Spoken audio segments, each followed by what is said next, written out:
Yeah, this is Garby Allen, and you're watching AEW Insider. What's up, peeps? We're back. As always, I'm your host, Lee Benson. Thank you so much for joining us for our YouTube edition of the AEW Insider. I hope you've been watching the channel. I've been posting consistent wrestling videos, and I also did some special ones like what TV shows to watch during quarantine. So definitely check them out and show us some love. Remember to stay until the end of the show so you can find out how you can win a Series 1 AEW action figure. Let's get to the show. AEW.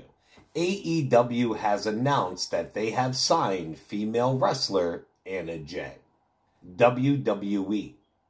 Now, while I watched the Edge and Orton match, when they did that spot with the weight set, I was like, whoa, that's how Chris Benoit was killed himself. Well, the fans and especially WWE talent are pissed and upset what the two did during the match. It has come to light, though, that it was ran past the top WWE officials and they were told to go with it. It also has come out why Edge took WWE's offer over AEW's. According to a report from Dave Meltzer of Wrestling Observer Radio, Edge received a $3 million contract to work with WWE part-time with limited dates. Meltzer added that AEW, who were also in negotiations for the Rated R Superstars services, they did not offer him that much. The report suggested that Vince McMahon didn't match AEW's offer. He simply went above and beyond it by a big margin. Vince threw out a number to Edge that was so ridiculously high that AEW wouldn't be able to match it. According to a report from TalkSport, WBC heavyweight boxing champion Tyson Fury was initially scheduled to be part of this year's WrestleMania 36. However, those plans were nixed due to the coronavirus outbreak. Recently, newly crowned WWE champion Drew McIntyre called Fury out to a match. Fury said he'd be happy to face McIntyre after his rematch with Wilder. That John Cena and Bray Wyatt match was insane. It was a legit trip and journey inside both of their minds. Mostly Cena. Both of their careers pretty much, the history of WWE, had a little NWO and WCW mixed into it. I personally thought it was amazing. I did like Taker and Styles better, but Bray and Cena were great also. And a lot of people weighed in on their match, which I do have later on in the show. Becky Lynch's win at Mania marked a 1 year to the day she won and held her title. Lynch joins an exclusive group of superstar women who have held the championship for a full, uninterrupted year. That list includes WWE Hall of Famer Trish Stratus, Asuka, and Lynch's WrestleMania challenger, the Queen of Spades, Shayna Baszler. Also joining Becky in the full year family is Walter, who has held the NXT UK Championship since April 5th, 2019. It has been noted that Charlotte beat Ripley to help out the NXT brand.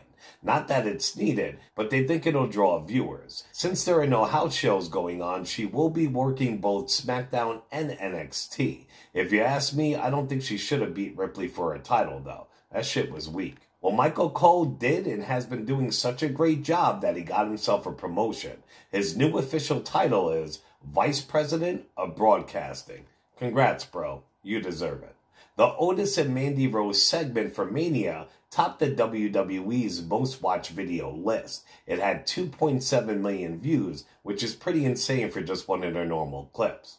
After her beef with Killer Kross online, Nia Jax finally made her return to Raw last night. It was a one-on-one match. Also as of Monday night, Bianca Belair and Apollo Crews have been added to the Raw roster. Bianca is a huge talent, and I can't wait to see what she does on the main roster.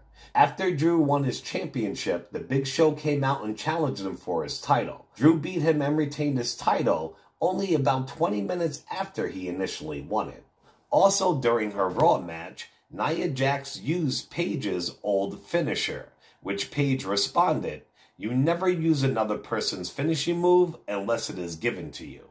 I gave it to Nia Jax and she killed it. I have chills. It was a proud moment." Hulk Hogan took to his Instagram and gave his opinion on the coronavirus epidemic. He said, "Word up, can you handle the truth, my brother? It's all about the man above. Just like he did with the plagues of Egypt. God has taken away everything we worship. God said, you want to worship athletes? I will shut down the stadiums. You want to worship musicians? I will shut down civic centers. You want to go worship actors? I will shut down theaters. You want to worship money? I will shut down the economy and collapse the stock market. You don't want to go to church and worship me? I will make it where you can't go to church. If my people who are called by my name will humble themselves and pray and seek my face and turn their wicked ways, then I will hear from heaven and will forgive their sin and will heal their land. Maybe we don't need a vaccine. Maybe we just need to take this time of isolation from distractions of the world and have a personal revival where we focus on the only thing in the world that really matters. Jesus, brother. Big Daddy Cool Kevin Nash took to Twitter to weigh in on WrestleMania. He said, the company is called World Wrestling Entertainment. I was entertained. Stephanie McMahon said, we're bringing this to you to take you away from where we are. I was immersed in not watching the news. Thank you for WWE for going beyond what every other product has delivered. Kevin Nash also took a shot at Lance Archer's AEW debut. He said, the Lance Archer match versus a fifth grader was riveting television. It has also come to light that they were going to have Jeff Hardy in a match against Goldberg for his title, but in the end they went with Braun Strowman. You see, Jeff? All those DUIs and arrests bit you in the ass once again. Random wrestling news. As always on his podcast 83 Weeks, Eric Bischoff has thoughts on WWE. He talked about the Firefly Funhouse match, the NWO part, them referring to him, what have you. On the Firefly Funhouse and Boneyard matches, they give him hope for the future of wrestling.